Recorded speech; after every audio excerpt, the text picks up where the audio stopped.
नमस्कार, मैं हूं संजय शर्मा। आप देख रहे हैं 4 PM न्यूज़ नेटवर्क। मेरे एक राष्ट्रवादी पत्रकार मित्र हैं।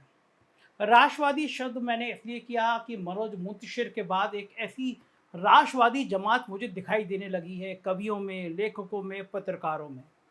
तो उन राष्ट्रवादी पत्रकार ने दिल्ली से मुझे राहुल गांधी का एक फ़ोटो भेजा, जिसमें वो मैकेनिक के संग बैठे हुए मोटरसाइकिल में कुछ काम कर रहे हैं। और बड़ी व्यंग्य की भाषा में उन्होंने लिखा कि क्या राहुल गांधी का यही काम बचा है कि वो मैकेनिक के संग बैठ जाएं, ये काम करने लगे। मैंने उनको कहा, आपने बिल्कुल सही कहा है, क्योंकि अब देश की राजनीति लाखों के सूट बदलने में, लाखों के कपड़े बदलने में खर्च होने लगी है। केवल मंचों तक सीमित रह गए हैं नेता। कई कई एयर कंडीशन मंच पर लगा दिए जाते हैं। बढ़िया बढ़िया प्रधान हर बैठक के बाद बदल लिए जाते हैं और फिर तब देश की राजनीति की बात की जाती है। तो आज का वीडियो इसी कहानी पर। उससे पहले दो सुंदर लाइनें। तुम गिराने में लगे थे, तुमने सोचा ही नहीं। तुम गिराने में लगे थे, तुमने सोचा ही नहीं। मैं गिरा तो मसला बनकर खड़ा हो जाऊंगा। मुझको चलने दो अकेला। मुझको चलने दो अकेला है अभी मेरा सफर। रास्ता रोका गया तो काफिला हो जाऊंगा। रास्ता रोका गया तो काफिला हो जाऊंगा। सारी दुनिया की नजर में है मेरा अहद वफा। सारी दुनिया की नजर में है मेरा अहद वफा। एक तेरे कहने से क्या मैं बेवफा हो जाऊंगा। ये लाइन हर उस व्यक्ति के लिए है जिसके अंदर एक दृढ़ निश्चय है, जो अपने काम में निरंतर लगा हुआ है, जिसको ये पता है कि अगर उसे रोका गया या उसके काम में बाधा पहुंचाई गई तो वो उसके लिए नहीं बल्कि उसे रोकने वालों के लिए बड़ी चुनौती बनकर खड़ा हो जाएगा। क्योंकि वो अकेला नहीं है, उसके साथ उसके अपने लोग हैं, जनता है, उसके साथ गरीब हैं, किसान हैं, युवा हैं, ट्रक ड्राइवर हैं, मजदूर हैं, मैकेनिक हैं। ये सारी बातें अगर आप वर्तमान परिदृश्य में किसी को देखना चाहेंगे और इन लोगों के साथ किसी को देखना चाहेंगे तो आपके जहन में सिर्फ एक ही नाम आएगा, राहुल गांधी। क्योंकि राहुल गांधी इस समय एकमात्र राजनीति के वो शख्स हैं जो आपको गरीबों, किसानों, मजदूरों, युवाओं, महिलाओं, ट्रक ड्राइवरों, मैकेनिक, बच्चों, हर किसी के साथ खड़े दिखाई देंगे। उनकी समस्याओं को सुनते और समझते हुए नजर आएंगे। इसलिए भारतीय जनता पार्टी और साहिब के सामने राहुल गांधी एक बड़ी चुनौती बनकर खड़े हो गए हैं। 2004 में जब राहुल गांधी राजनीति में एक्टिव हुए थे, तब से लेकर अब तक भारतीय जनता पार्टी राहुल गांधी को एक इनमैच्योर और नॉन सीरियस समझती रही। कभी राहुल गांधी को सैकड़ों हजारों करोड़ खर्च करके पप्पू बना दिया गया, तो कभी उन्हें शहजादा या राहुल बाबा कहकर भाजपा ने राहुल की मजाक बढ़ाई और उन्हें अंडर एस्टिमेट करने का प्रयास किया। यही वजह रही कि राजनीति में 2 दशक बिताने के बाद और उम्र के 50 वसंत पार कर लेने के बाद भी राहुल को अपर पक्व ही बताया जाता रहा। लेकिन पिछले साल सितंबर से राहुल गांधी ने जब भारत जोड़ो यात्रा शुरू की और कन्याकुमारी से लेकर कश्मीर तक पैदल चलकर उन्होंने अलग अलग राज्यों से गुजरकर भारत के लोगों से मुलाकात की, उनसे मिले, लोगों की समस्याओं को सुना और जाना, तब से राहुल गांधी की छवि में बदलाव होना शुरू हो गया। और तब से लेकर अभी तक राहुल गांधी कुछ ना कुछ ऐसा करते हुए नजर आ रहे हैं जिसके चलते वो लगातार भारतीय जनता पार्टी द्वारा बनाई गई छवि से बाहर आते हुए नजर आ रहे हैं। अपनी एक नई छवि बना रहे हैं जो साहेब और भाजपा के लिए चुनौती बनती जा रही है। अपनी भारत जोड़ो यात्रा के दौरान राहुल गांधी ने खुद ये भी कहा था कि राहुल गांधी जो आपके दिमाग में है उसे मैंने मार दिया। वो मेरे दिमाग में है ही नहीं, वो चला गया। आप जिस आदमी को देख रहे हैं वो राहुल गांधी है ही नहीं, वो सिर्फ आपको दिख रहा है। राहुल गांधी तो आपके और भाजपा के दिमाग में घुस गया है। राहुल गांधी का ये बयान उस समय काफ़ी वायरल हुआ, तो वहीं भाजपा ने राहुल के बयान का काफ़ी मजाक भी उड़ाया था। लेकिन राहुल ने इस बयान के जरिए यह भी बता दिया कि अब वो पहले वाले राहुल गांधी नहीं रहे हैं। अब उनकी छवि और उनकी शख्सियत दोनों बदल चुकी है। यही वजह है कि अपनी भारत जोड़ो यात्रा के दौरान राहुल गांधी कभी बच्चों के साथ खेलते हुए नजर आए, कभी महिलाओं के साथ चारा मशीन चलाते नजर आए, कभी किसानों के साथ बातचीत करते दिखे, तो कभी उन्होंने बैलगाड़ी की सवारी का तो कभी मोटरसाइकिल का भी लुत्फ उठाया। लेकिन राहुल गांधी का ऐसा व्यवहार सिर्फ भारत जोड़ो यात्रा तक सीमित नहीं रहा। अपनी यात्रा के बाद भी राहुल आम लोगों से मिलते रहे, उनकी समस्याओं को जानते रहे। यात्रा के बाद वो कभी बस में सफर कर रही महिलाओं की समस्याओं से रूबरू हुए, तो कभी डिलीवरी बॉय के साथ बाइक पर बैठकर उनकी बातों को सुना।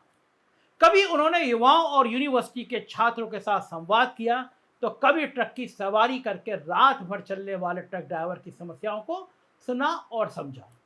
यानी भारत जोड़ो यात्रा पूरी हो गई, लेकिन राहुल का आम लोगों की समस्याओं का जानना और उनसे मिलने का सफर अभी भी निरंतर जारी है।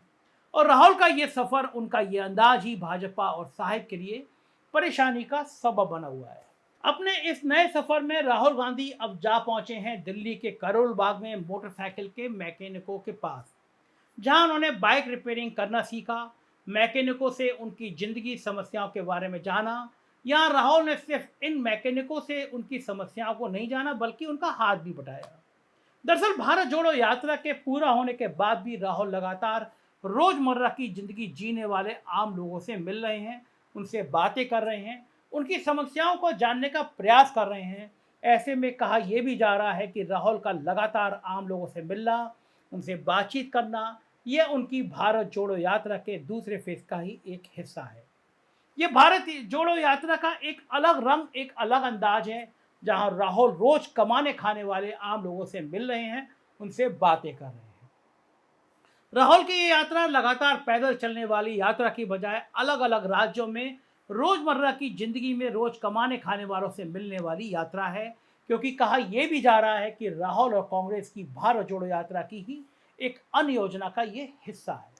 इसके तहत आने वाले समय में राहुल गांधी मिस्त्री, मैकेनिक, राजगीर, कपड़े प्रेस करने वाले, सड़कों की सफाई करने वाले, सुरक्षाकर्मी, होटल रेस्टोरेंट पर काम करने वाले वेटर, इन समय सभी वर्ग के लोगों से मुलाकात करेंगे, जो अपने परिवार का पेट भरने के लिए रोज कमाते हैं, उसी से रोज खाते हैं। यानी अपनी इस यात्रा में राहुल ऐसे कामगार, मजदूर और गरीब आम आदमी तक पहुंचेंगे और उनसे बातचीत करेंगे, उनके हालातों, उनकी समस्याओं को जानेंगे। दरअसल अपनी इस यात्रा और ऐसे अंदाज के जरिए राहुल हर तबके के लोगों से मिल रहे हैं, उनसे बातें कर रहे हैं। राहुल अपने इस अंदाज से हर वो काम कर रहे हैं जो एक सच्चे राजनेता को अपनी जनता के लिए करना चाहिए, क्योंकि जब आप उनके बीच में जाएंगे, उनसे बात करेंगे, उनके साथ समय व्यतीत करेंगे, तभी आप उनकी समस्याओं को जान पाएंगे और उनके हितों के लिए काम कर पाएंगे। राहुल गांधी इस काम को बखूबी कर रहे हैं। सबसे बड़ी बात कि राहुल आम लोगों से मिलने वाली ये यात्रा सिर्फ चुनावी राज्यों तक सीमित नहीं है। राहुल उन राज्यों में भी ऐसे लोगों से मुलाकात कर रहे हैं जहां पर फिलहाल विधानसभा के चुनाव नहीं होने हैं, क्योंकि किसी भी बड़े कद का नेता का ऐसे लोगों से मिलना जुलना उन्हें सीधे तौर पर जोड़ता है। और एक सच्चे और अच्छे राजनेता को अपनी जनता के बीच में जाकर उसकी समस्याओं को सुनना भी चाहिए, उसका ये दायित्व और कर्तव्य भी होता है। फिलहाल अभी तक तो राहुल इसका पालन भी कर रहे हैं, वरना हमारे देश में तो सत्ता के शीर्ष पद पर बैठे कुछ ऐसे नेता भी हैं जो लोगों को देखकर अपना रास्ता बदल देते हैं और वापस लौट जाते हैं। वो कभी बच्चों से मिलते हैं तो बीच में तार लगवा देते हैं, ताकि कहीं कोई बच्चा या व्यक्ति उनके कपड़ों पर हाथ न लगा दे। ये हाल है इस देश के हुक्मरानों का। ऐसे में राहुल का ये अंदाज और ये व्यवहार निश्चित उनको वर्तमान समय में एक अलग स्थान पर खड़ा करता है। इसका फायदा विधानसभा और 2024 के लोकसभा चुनाव में कांग्रेस को मिलना तय है, क्योंकि राहुल के इसी अंदाज और इसी व्यवहार ने राहुल की छवि को पूरी तरह से बदल दिया है। उसी का नतीजा है कि जो राहुल भाजपा के लिए कभी पप्पू हुआ करते थे, आज वो राहुल भाजपा और साहब के सामने एक मजबूत चुनौती बनकर खड़े हैं, क्योंकि कहीं ना कहीं भाजपा ये बेहतर तरीके से जानती है कि राहुल अब पप्पू नहीं रह गए हैं। वरना जिस वक्त मोदी जी मिस्र से लेकर मध्य प्रदेश तक खुद को मुस्लिम भक्त और सेकुलर और लिबरल बनाने में जुटे हैं और भाजपा समान नागरिक संहिता पर राजनीति करने में लगी है, वहीं दूसरी ओर राहुल गांधी कभी ट्रक ड्राइवर्स, कभी मोटरसाइकिल के मैकेनिक से मिल रहे हैं। आपको याद दिला दूं, दरअसल इसके पीछे भी एक तगड़ी गणित है, जिसके आधार पर राहुल लोगों से मिल रहे हैं, उनका समर्थन पा रहे हैं। शायद आप जानते ना हो कि देश में असंगठित क्षेत्र कितना बड़ा है, तो आपको मैं बता दूं कि देश में 1 करोड़ से ज़्यादा ट्रक हैं, जिसमें करीब 25% ट्रक खड़े रहते हैं। All India motor transport Congress के महासचिव एन के गुप्ता के इन आंकड़ों के अनुसार देश में करीब 70 से 75 लाख ट्रक ड्राइवर हैं। इसके अलावा असंगठित क्षेत्र में काम करने वाले मैकेनिकों की संख्या लगभग 1 करोड़ है। सच्चाई ये भी है कि संगठित क्षेत्र में महज 2% लोगों को रोजगार मिला है, यानी बाकी सभी असंगठित क्षेत्र में काम करते हैं। अब आप खुद सोचिए कि आखिर इन ड्राइवरों और मैकेनिकों से मिलकर राहुल कितने शांत तरीके से इन कामगार लोगों से मिल रहे हैं, कितनी सहजता से असंगठित क्षेत्र में काम करने वाले लाखों करोड़ों लोगों तक पहुंचना चाहते हैं। ये एक ऐसा तबका है जो रोज काम करता है और रोज खाता है। इतना बड़ा क्षेत्र होने के बावजूद आज तक किसी ने इनकी ओर ध्यान देना या इनकी बातों को सुनना नहीं चाहा। लेकिन अब राहुल गांधी ने इन कामगारों के दर्द को महसूस करने और उनकी समस्याओं को सुनने की पहल की है।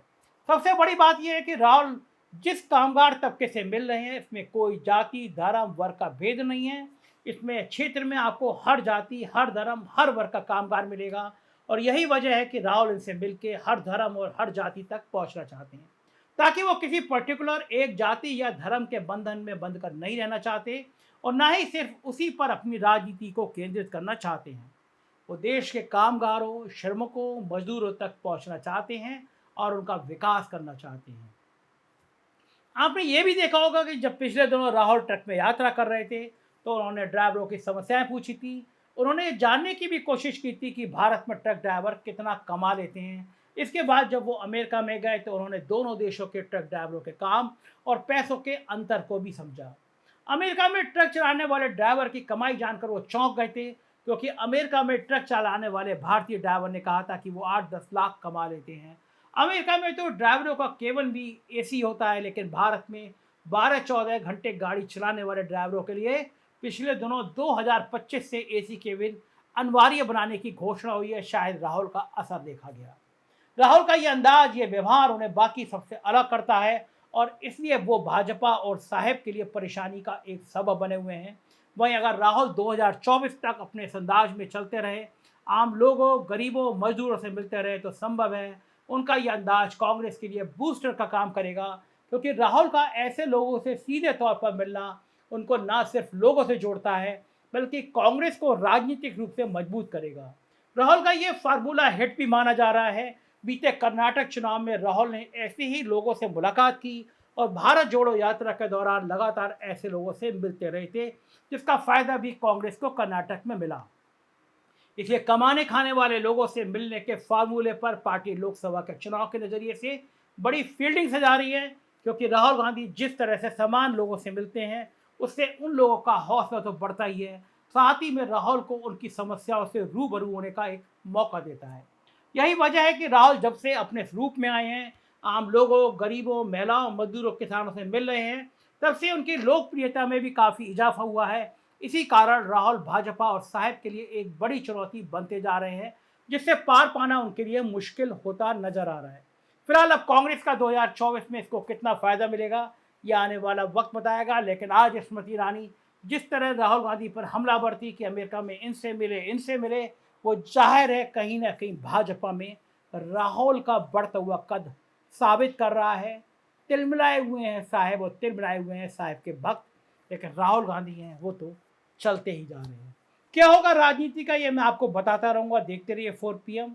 कुछ राज्यों की खबरों के लिए राज्य के चैनल हैं 4PM UP, 4PM Bihar, Gujarat, Karnataka, Maharashtra, उन्हें भी सब्सक्राइब करिएगा। अपना प्यार बनाए रखिएगा।